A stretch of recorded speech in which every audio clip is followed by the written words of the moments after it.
Incognito, Experiences that Defy Identification, by Anon, translated by Barbara Stefanelli.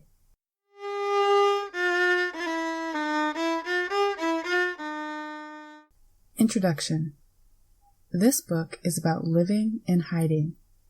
It pierces the darkness and leaps into the secrecy of the incognito, a parallel dimension in which even what could be said often is not, out of excess of tact, fear, or because one thinks it is not relevant, or, in certain milieu and in the worst cases, due to mere political tactics.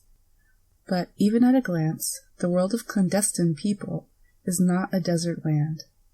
On the contrary, it is populated by living beings, experiences, and ideas that are very close to ours, in both the most miserable and the most fascinating aspects of our lives.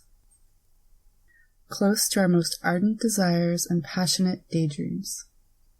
The following contributions tell of this world. They are the voices of people who have lived or are still living in hiding, voices of different tones and emotions, each bearing their own message. They tell their experience of a clandestine situation, which can derive from personal choice or from causes beyond one's will. For some, this experience was a result of the revolutionary struggle. For others, the many who, along the road of exploitation and the atrocity of borders, have nothing more to lose, not even ID, this experience is a result of their social condition. If the names of the authors are not to be found in this book, it is not out of a caution or ideological choice. It is more a question of, let's say, good taste. In fact, we prefer the clandestine experiences to speak for themselves, rather than the identity of those who are talking about them.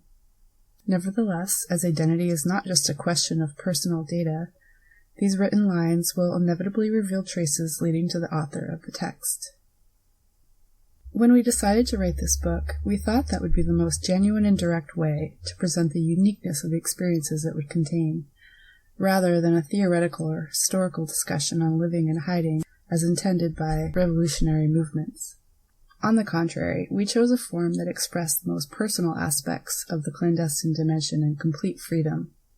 The situations that the authors of the texts had had to face, their reflections and proposals, their practical and theoretical considerations.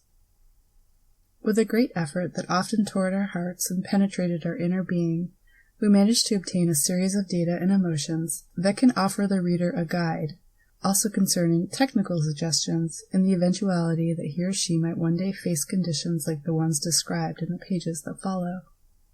So it is a guide, but it is also a lens through which to look with more sympathetic complicity at the nameless exploited, bandits, refugees, and all agitators who run to ground, and who still pursue, in the links of the chain that grasps the planet, desire and the reality of a free life.